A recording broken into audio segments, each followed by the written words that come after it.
What's going on, everybody? Thank you so much for joining us today. And I got to give a huge shout out to the whole team over at Alpha Leaders for initiating this whole collaboration, for allowing me to jump on their channel. They are doing some phenomenal work and I cannot wait to see everything that we can do together. So huge shout out to the Alpha Leaders team. Now, for those of you who don't know me, my name is Brandon Burns and I'm a speaker and a high performance coach. Now, I'm probably best known as a former elite gymnast, three-time Big Ten championship coach, and personal aide to Dr. Eric Thomas, one of the top motivational speakers in the world.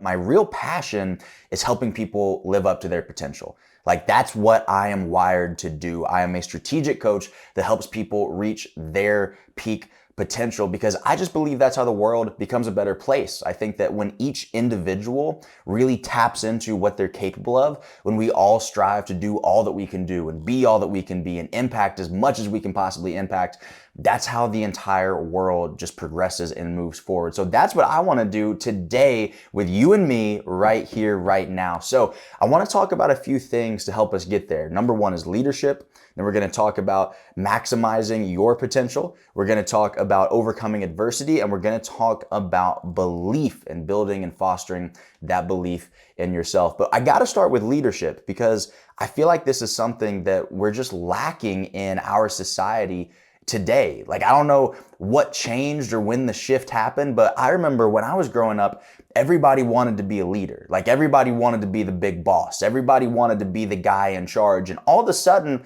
for whatever reason these days, it seems like people shirk responsibility. People don't want to be the leader. People don't want to be the person in charge. People don't want to be viewed as the person that's setting the example or setting the standard for everybody else. It's like people are scared of this responsibility of leadership. But the harsh reality is that we're all leaders. And it doesn't matter what position you play in society. It doesn't matter what position you play in your company or your team. It doesn't matter if you want to be a leader or not. It doesn't matter who you are, where you come from, or your socioeconomic status. You are a leader whether you want to be or not. And I learned this the hard way when I was 17 or 18 years old. I just told you all that I was a gymnast and I used to coach at this gymnastics camp out in the middle of nowhere in Tennessee. And the way that the camp was structured was it was in weeks. And so camp started on Sunday, it ended on Friday, and then Saturday was like our day off. But we had some kids who would stay for multiple weeks of camp. So instead of showing up on Sunday and leaving on Friday, they would stay through the weekend for 2, sometimes even 3 or 4 weeks of camp, right? And we had this one little girl who was 8 years old when she went to camp. And she was the most innocent, just beautiful soul that you've ever met. And her mom dropped her off at camp on a Sunday and she had the best week of her life. You got to understand, this place is like Disney World for a young gymnast. It's the best place on earth. And she had the best week of her life during that first week of camp. And then she stayed over the weekend, had a phenomenal time hanging out with the other campers. And then that next Sunday came around and her second week of camp was supposed to start. And the office gets a call from her mother.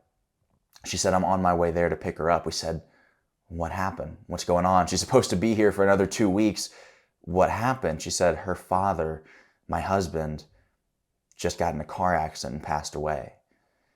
And we were all completely shocked. And the little girl had no idea. And we were just sitting there waiting for her mother to arrive. She had to drive 8 hours from across the country to be there. And the entire time, we're just waiting on her mom to get there, knowing that this 8-year-old little girl's life is about to change forever. And I was instantly hit with this burning question in my heart.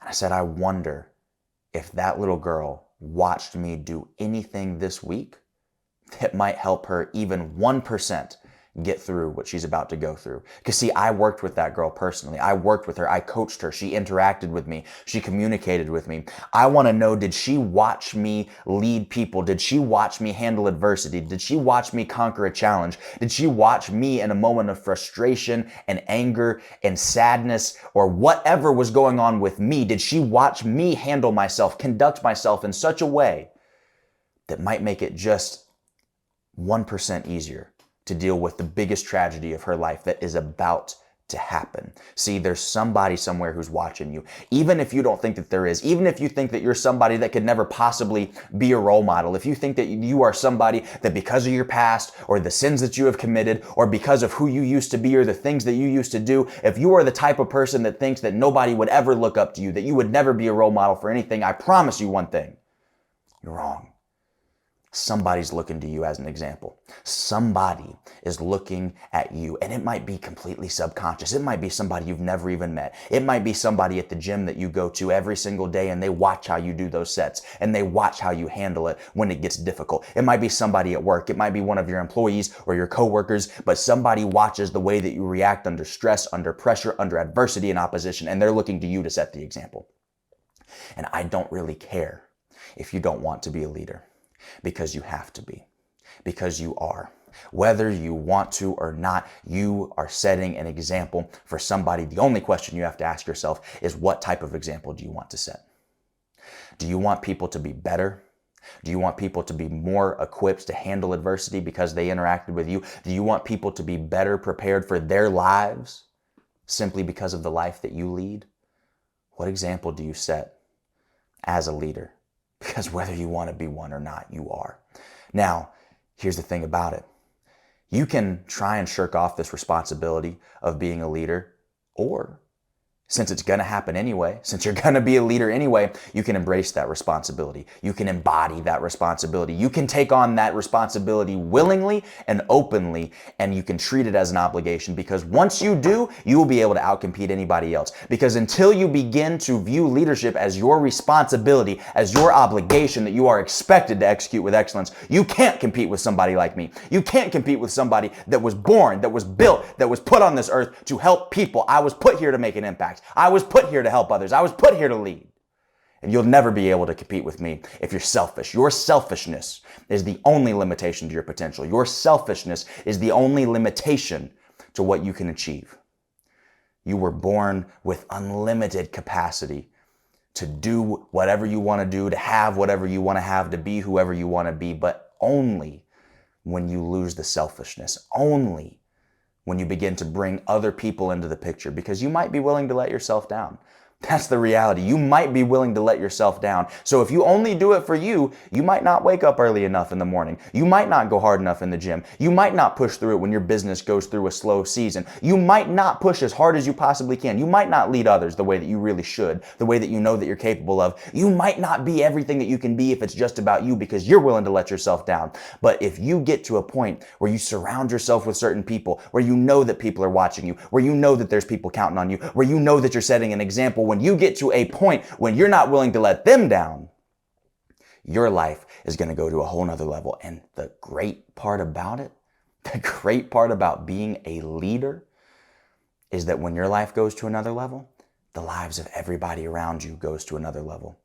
Your spouse's life goes to another level. Your kid's life goes to another level. Everybody who's watching you, their life goes to another level. And I don't care if they're watching you in admiration or if they're watching you to hate on what you're doing. Everybody goes to another level. That's the beauty about being a leader. But here's the challenge. You got to lead me before you can lead we. I'll say that one more time. You have to lead me before you can lead we. You have no authority over anybody else until you have authority over yourself. Stop trying to advise other people until you get your life under control. That's why I'm telling you, it starts with you. It starts with the example that you set. It starts with the way that you conduct yourself, the way that you carry yourself, the way that you handle adversity, the way that you handle hard times and opposition. That's the measure by which you should judge yourself. That's the measure. Why? Because that sets the standard for everybody else around you. That sets the standard for everybody who comes after you. That sets the standard for yourself and for everybody in your circle of influence. You have to lead me before you can lead we. Now, everybody can do it, but not everybody will do it. But here's the formula. I promise you, this formula will take you as far as you want to go if you would just implement it and execute it. It's 3 steps. Number 1, vision. Number 2, values. Number 3, volume. All right? Vision. What do I mean by vision? If you go to your car right now, like literally right now, go to your car, sit down and open up your GPS, open up Waze, Apple Maps, whatever you use, and it will give you an exact coordinate of where you are right now. It'll give you an exact position. It'll tell you latitude and longitude. It'll tell you within a couple of feet where you are on the planet. But here's the challenge. Until you give it a destination, it's useless. All of those satellites that are up in the air triangulating your position and all the math and science, and it's beaming this information back down to the earth, it's all completely and utterly useless until you give it a specific destination, an exact address of where you want to go. Until it has that, it can't create a path for you. And so many of us waste so much time trying to chart a path, trying to figure out a step-by-step formula, trying to figure out exactly how we're going to get somewhere when we don't even have an exact idea of where we want to go. And there's a really old book that says, without a vision, the people perish. It says, write the vision and make it plain so that he who sees it may run to it. If you don't have a vision, you don't have a plan, you don't have a map, you don't have anything.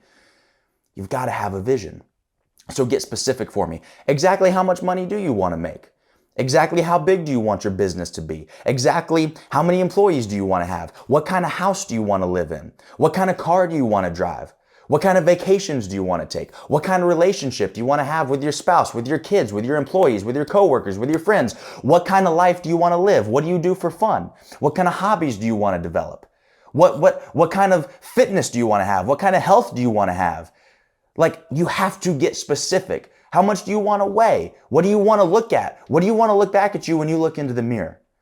Who do you want to be? Who do you want to become? What kind of life do you want to live? You've got to get specific, because until you have a vision, you will never be able to chart a path to achieve that vision. We're never going to hit a target that we aren't aiming for. So step number one is to craft the vision. Now, once you've got the vision, we need to start reverse engineering this with our values. And we have to ask ourselves the question, now that we have this vision, who must I become to achieve that vision?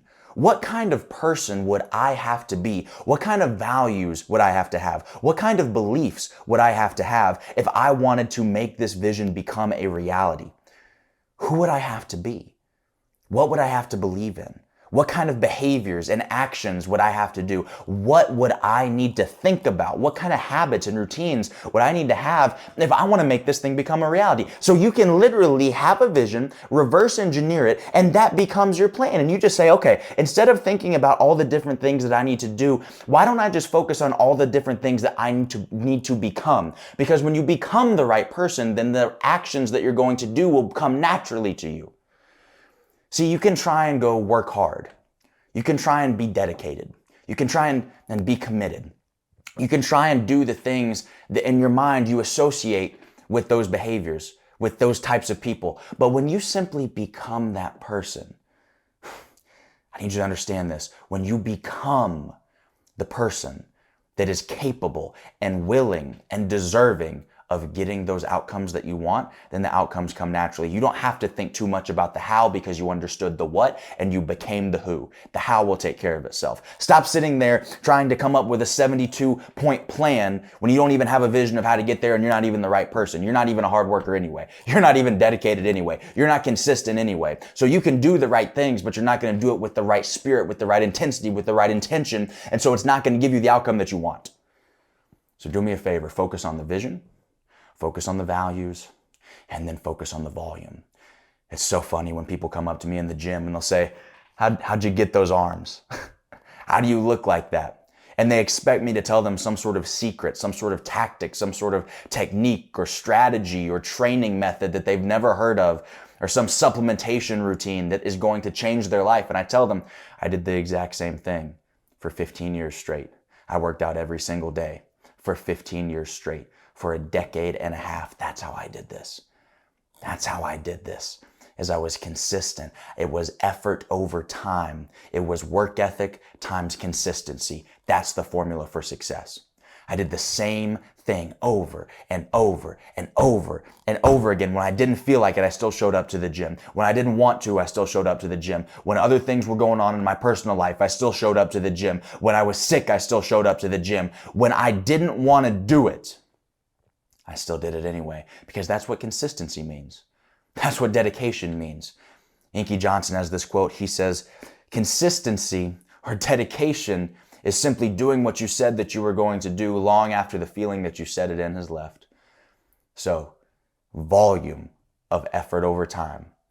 Vision, values, volume. If you follow that 3-step formula, I promise you that you can figure out how to accomplish anything that you want. Now, here's the reality though. We all have the ability to lead. We all have the ability to follow that formula. We all have the capability of doing that, but most of us won't do it.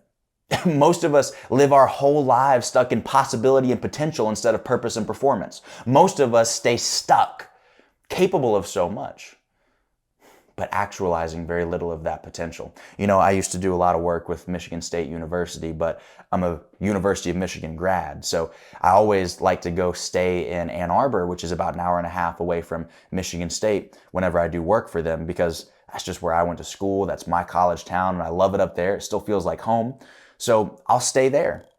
And then I'll just get up early enough that morning when I work with MSU, and I'll drive out to the other campus about an hour and a half to go do the work for them. And so I'm in Ann Arbor, and now there's this street there that's called Main Street. And at the very end of Main Street, it turns into the highway. It's one of those roads where it starts as just a regular road, 40-mile-an-hour speed limit, and then it kind of fades and transitions into the interstate where it's a 70-mile-an-hour speed limit. And because of that, a lot of people go a little quicker on that road because they know that the interstate is just a mile or so away, and it simply transitions into that. And so even though it's a 40-mile-an-hour zone, a lot of people will drive 50 or 55. And so I was in Ann Arbor, and I'm on my way to Michigan State. And of course, to get there, you got to go down Main Street. And I'm in my car, and I get stuck behind this guy who was in the left lane, mind you, going 38 in a 40. And I was like, okay, first of all, you should be going faster than that anyway. Like, you should be going 50 in a 40. Like, I don't understand people who drive under the speed limit. That makes absolutely no sense to me. I don't even understand people who drive exactly the speed limit. That just does not compute in my brain. But he's going 38 miles an hour in a 40. The other guy next to me is going the same speed, so I can't get around this guy. And it frustrated me, not because he was going slow. It frustrated me because we were in the same kind of car. It frustrated me because I was in my Camaro and he was in his Camaro. Now, I know that for me, I worked really hard to make enough money to buy a really fast car. And I didn't work that hard to make that money to buy the fast car, to drive that fast car slowly.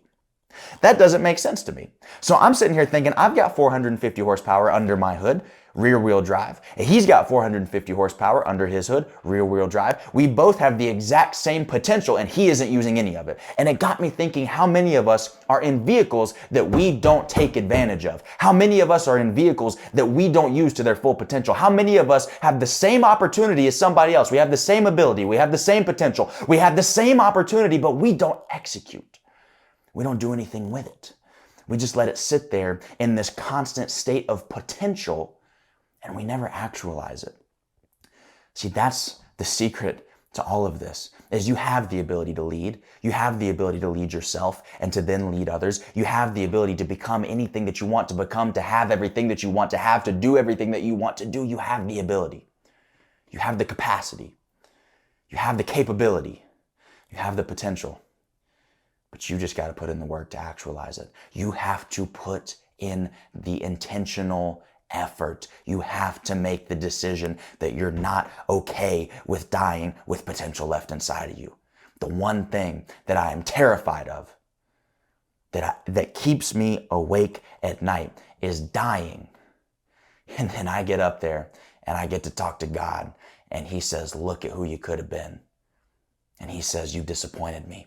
And he says, you could have been great. You had an assignment and you didn't do it because you were distracted, because you were lazy, because you were unfocused, because you just couldn't do what I asked you to do, because you just couldn't be focused for long enough, because you just couldn't work hard enough for long enough, because you just couldn't push out all the distractions. You have to get to a point where you are simply unwilling to die with anything left in the tank. You've got a vehicle. You were given so much potential. It's a miracle you're even alive. It is a miracle that you are where you are today. You need to start respecting that. And you need to start viewing it as an obligation to yourself and to whoever you think created you, to God, the universe, whatever you believe in. You have to start viewing that as an obligation to actualize every ounce of that potential that he gave you. And until you do that, you're going to be stuck in a constant state of disappointment, a constant state of frustration. You're going to feel stuck because you are stuck. And only you can get yourself out of that. You got to stop looking around at all these other people You gotta stop looking around at all these people, hoping that somebody's gonna come throw you a lifeline, hoping that somebody's gonna come throw you a life vest and is gonna come rescue you from this situation. You're the only one that owes yourself anything. But once you figure it out and once you get yourself unstuck, the amount of other people that are going to become unstuck based off of your leadership, based off of your example, I promise you, I promise you it's gonna make it all worth it. Now listen to me very closely. I used to be that person who was just a little bit too afraid. See, I felt like I had all the potential in the world. I knew that I was capable of so much, but I was scared. I was scared to unleash it. I was scared to actualize. I was scared of the judgment of others. I was scared of what other people were going to think of me. I was nervous to really fulfill my potential. I was nervous to be who I felt like I could be. I was nervous to be who I was called to be because I was afraid of what somebody else was going to think of me. I was afraid of what somebody else was going to judge me off of because of my past, because of what I had done, because I hadn't always been this person. Somebody was going to bring all that stuff back up and they were going to keep me there. And it's such a crazy mindset to get into. But what I want you to understand is that somebody's waiting on you to step up. And I wish I could tell you that it would be easy, but it won't. It's not going to be easy. It's not an easy process. This pruning process is painful. This process of actualizing what you could be, this process of becoming who you could be, this process is painful. You're going to have to go through heat and fire and pressure, and you're going to have to get cut. But the diamond that's on the other side of that is worth so much more than the coal that you're going to start out as. It's so much more valuable, but there's a process that you have to go through, and that process might not be enjoyable at first, but I'm telling you right now that there's somebody in this world who is suffering because they haven't experienced your leadership. There's somebody in this world because you haven't shared your story, because you haven't inspired somebody, because you haven't reached back to help somebody else through what you may have already gone through, because of who you may have been. You are uniquely equipped to help somebody else, and you haven't done it. Because you haven't become all that you can be, because you haven't fulfilled that potential that you have, because you aren't focused, because you aren't working hard enough, you are hurting somebody else. Somebody is waiting on you to step up. Somebody is suffering right now, and they're waiting on the help that only you can provide. And I remember when I was about 16 years old, I was having all sorts of depression and anxiety and suicidal thoughts, and my parents had just both been diagnosed with terminal illnesses, and I had been cut from the gymnastics team, and I was going through all of these things in my life, and I went to a coach and he said, "Hey, I get it, but have you ever heard about the guy who fell in a hole?" And I looked at my coach and I said, "Man, I don't want some cliche motivational story right now. This isn't the time for that." And he said, No, I need you to tell you the story about the guy who fell in a hole." I said, "Fine. What's the story?" He said, "There's a guy who's walking down the street when he falls in a hole. And the hole's so deep and the walls are so steep that he has absolutely no hope of ever getting out. And he starts to lose any faith that he's ever had that his circumstance or situation is going to change. And he's sitting there scratching and clawing, trying to climb out of this hole. And he's not making any progress. And he's putting in all this effort and absolutely nothing is changing. And so he starts to lay down and look up at the surface, and he sees all the people walking by, seeming not to care at all that he's stuck down there, seeming not to care about what he's going through. And then finally, he sees a doctor walk by in his white lab coat, and he thinks maybe of all people, this doctor is going to care about what I am going through and how much suffering I'm really in right now. And so he shouts up, "Doctor, can you help me? I'm stuck down here and I don't know a way out." And the doctor sits there and he looks at the man for a moment. He pulls out a pen and pad from his white lab coat and he writes out a prescription, tears it off and throws it in the hole. And the guy says, "What am I supposed to do with this? I'm stuck down here. This isn't going to help me."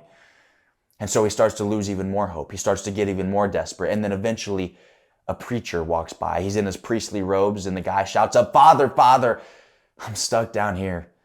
Please, is there anything that you can do to help me? I'm losing hope. I'm losing any faith that I ever had. Please, can you help me?" And the preacher talks to him a little bit longer. He's more receptive to the man, but eventually he has to go and he pulls out a pen and pad. He writes a prayer on a note card and throws it in the hole and he walks away. And the guy is stuck down there saying, "Man, I'm a man of faith, but I don't think that this is going to help me right now." And in one last ditch effort of desperation, he sees a friend walk by on the surface and he shouts up, "Hey man, it's me. I'm stuck down here and I don't see a way out. Is there anything that you can do to help me?" And the friend takes a different approach. He leans over and he looks over the edge and he starts to analyze the situation. He takes a deep breath and he jumps. Our guy goes, "What are you doing? Now we're both stuck down here." And the friend says, "Yeah, but I've been down here before and I know the way out." See, that story was never about the guy who fell on hard times. It was never about the guy who encountered opposition and adversity. It was about the guy who had already encountered the adversity and he figured out a way through it and he maintained faith. He was faithful over few. He got through it. He got to the other side of it. And now he is uniquely equipped to go back and help somebody else who's in a similar situation that nobody else can help. I don't care if you're a doctor or you're a pastor or you have some sort of credentials to try and help people. You're a therapist or you're trained to help these people. People who have been there before are uniquely equipped because of your experiences, because of everything that you've been through. I promise you, you were not put through what you were put through in your life by random, that you haven't been put through the things that you've been put through in your life by accident. The things and experiences that you've gone through, they are not meaningless if you choose to create meaning from them, if you choose to use them to help others, if you choose to use those experiences, those trials and tribulations, that opposition and adversity that you have been forced to confront, if you make the decision to let it grow you instead of tear you down, to allow it to build you, to allow it to contribute to who you are, and then use what you have learned through that process to reach back and help somebody else. I promise you, there is somebody in this world who's suffering and is waiting on you to step up, who is waiting on you to be everything that you could be, waiting on you to do all that you could do, to have all that you could have, to contribute all that you could contribute, because they are waiting for the experience that only you are uniquely equipped and qualified to use to help them, because somebody's stuck down there right now and they need the advice, they need the perspective, they need the empathy from somebody who's been there before. And I believe that that is why you're here. Please, please, please don't just watch this video and feel inspired and feel good, but don't do anything about it. You were called to lead. Lead yourself. Lead others. And together we can make the world a better place. Guys, if this was impactful for you, if you got value out of this, you can follow me on all social media at IamBBurns. And if you want to learn about how you can work directly with me to take your mind, body, and business to the next level, check out IamBBurns.com. Huge thank you to the Alpha Leaders team for having me on their platform. And just always remember, you're better than you think you are. We'll see you on the next one.